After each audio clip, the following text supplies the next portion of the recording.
If you haven't heard about Anchor, it's the easiest way to make a podcast. Let me explain. Number one, it's free.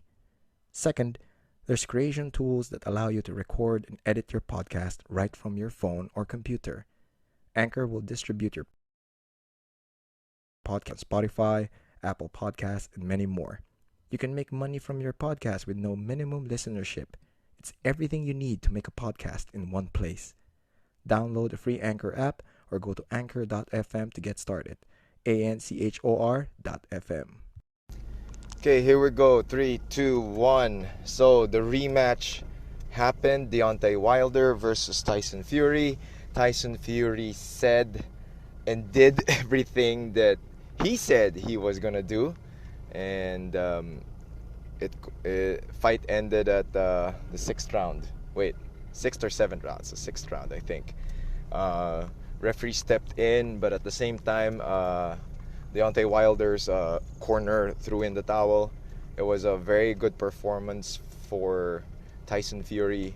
It was a culmination of a lot of things that happened prior to the fight. So he switched coaches. He did a different camp. There were rumors that he had an ankle injury. He came into the weigh-ins wearing a shirt. He basically stayed within the same weight range, and come fight night, it was a magnificent performance. We could all infer or hypothesize on the things that happened, whether it could be staged or it could be how do I put it, orchestrated. But if it were, then it was executed to perfection, because a lot of things threw off people, and of course people are hearing stuff from the media, social media, people are talking rumors, and it played well to Tyson Fury's advantage. I don't see any semblance of ankle injuries from the way he fought. He boxed really well, and like what I said in my earlier statement, he did exactly what he said he would do. He boxed Deontay Wilder, and he utilized a lot of jabs. He moved. For a big guy, he moves really, really good. He's fast, he's quick, and the strategy and the tactical, the ring tactician that he is, he did everything so well. So if you pay close attention, I watched the fight like 3 or 4 times, so that I could have a better understanding and a good grasp, and it was a very entertaining fight, especially if you're watching like 200 plus pounders just going at it, and for a guy like Tyson Fury to move that well, it was such a beauty to see. I think this is why a lot of people are lured towards the heavier weight classes when it comes to boxing. Now, Deontay Wilder has a Thanos right hand. He like what he said in interviews, fighters have to be perfect from round 1 to round 12 to be able to beat him. He needs to be perfect for a few seconds, because by the time that he throws that right hand, it's lights out, it's done. He knocks you out, and his record speaks for it. 40 plus wins, 40 plus knockouts, and 1 decision, I think. So for someone like that, he has that puncher's knockout power, and for a guy like Deontay to have that confidence, have that skill set, have that power, you tend to lean on that too much. You become dependent on your one punch knockout, that you tend to forget all the other things that you have to train when it comes to boxing. He didn't really develop much of his movement. He wasn't fighting off his feet. He was just waiting for that right hand to land. I'm not taking anything away from Deontay Wilder. It's just that I expected more from him, perhaps from the time off. That's why we're gonna break down some of the things that went on Tyson Fury's advantage and Deontay Wilder's disadvantage. So let's go to Tyson Fury first. Tyson Fury, he's comfortable fighting at that weight. Again, this is the world of boxing. A lot of rumors can be orchestrated. Or, I mean, the mere fact that you have an ankle injury, that definitely will reach media. And then he weighed in wearing his shirt. So, like Teddy Atlas said, there's only one reason why you wear a shirt in the weigh-ins, because you got fat. However, it was to prove a point, and it basically, what do you call this?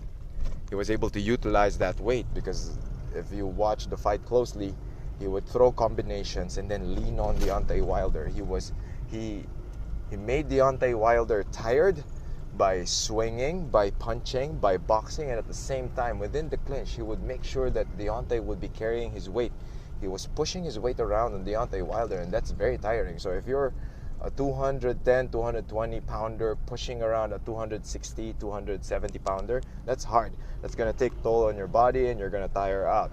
And that's exactly what happened. Now, the Gypsy King utilized a lot of his combinations. He backed Deontay in a corner. Deontay was just really waiting to throw the right hand, and he wasn't able to launch, because every time he would try to set up something, Tyson Fury will do his best to disrupt that rhythm. So the moment he disrupts that rhythm, Deontay could not launch.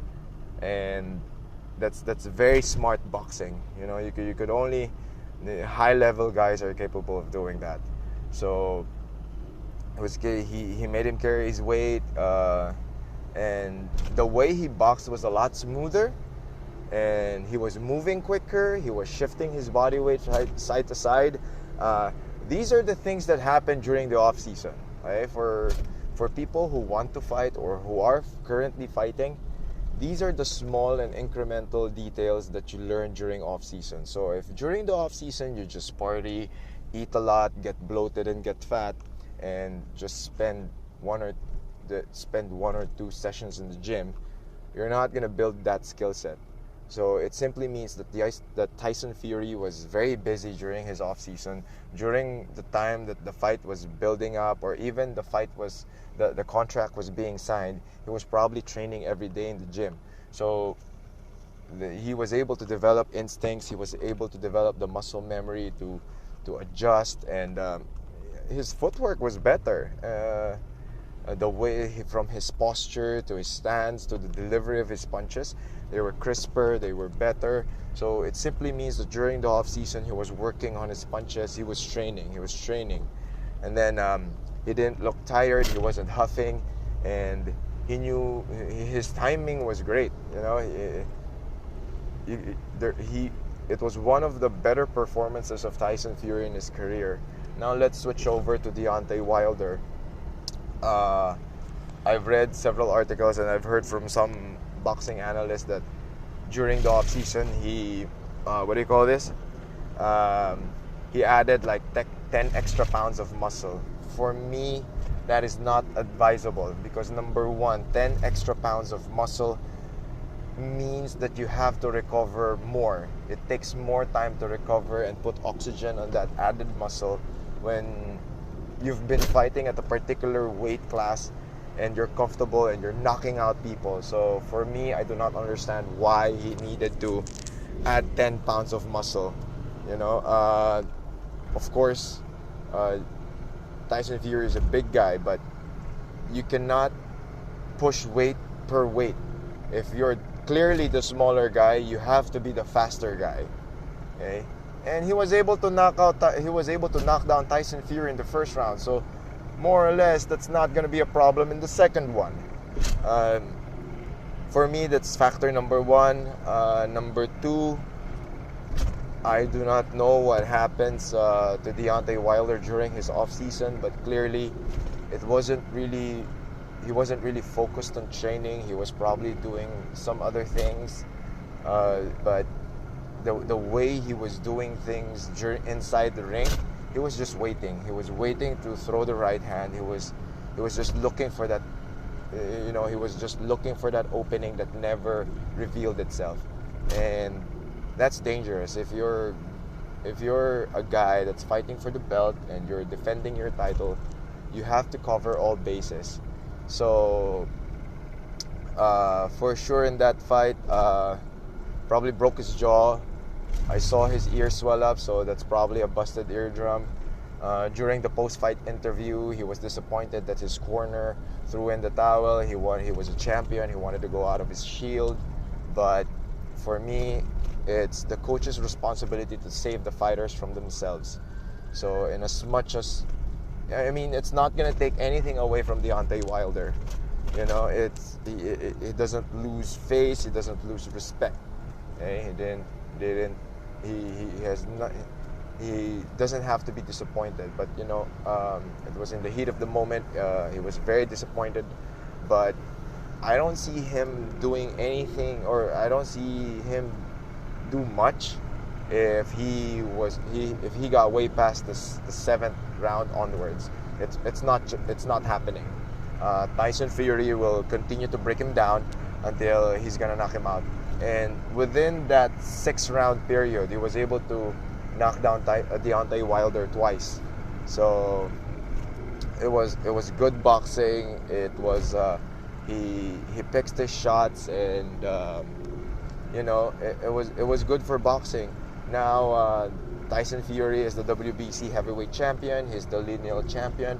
I really don't get what's with the lineal champion. All the belts are with Anthony Joshua. So if we're talking about the big three is Anthony Joshua, Deontay Wilder, and Tyson Fury. So Tyson Fury and Deontay Wilder fought twice. There's a rematch clause, so I hope they fight a third time, and then I hope the winner fights Anthony Joshua. Those 3 fighters, they could rotate. They could rotate on each other and fight each other, make money.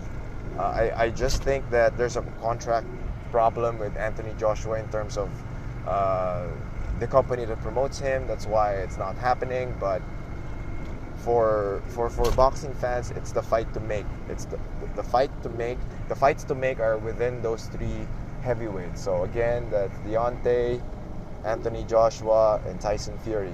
Andy Ruiz was supposed to be in the mix, but he fucked it up. Fame got into his head. You know, second fight, too fat, too slow, got knocked out. So we're back to the big 3. There's probably a new heavyweight coming up, and but for now we have to enjoy what these 3 individuals are gonna offer us. Deontay should just sit back, relax, recover, go back to the drawing board, stop blaming people, stop. You know, you have to be accountable. If you lost, you lost. And for Tyson Fury, this man has gone through a lot. If you watch his podcast with Joe Rogan, he was able to narrate a lot of things about his life and the way he recovered from and improved his mental health. So these are the things that are to be considered when it comes to defining the characters into this whole scene. I hope the rematch happens, and or one of them fights Anthony Joshua. Me, I'd prefer a Tyson Fury and Anthony Joshua, and then an Anthony Joshua Deontay Wilder fight.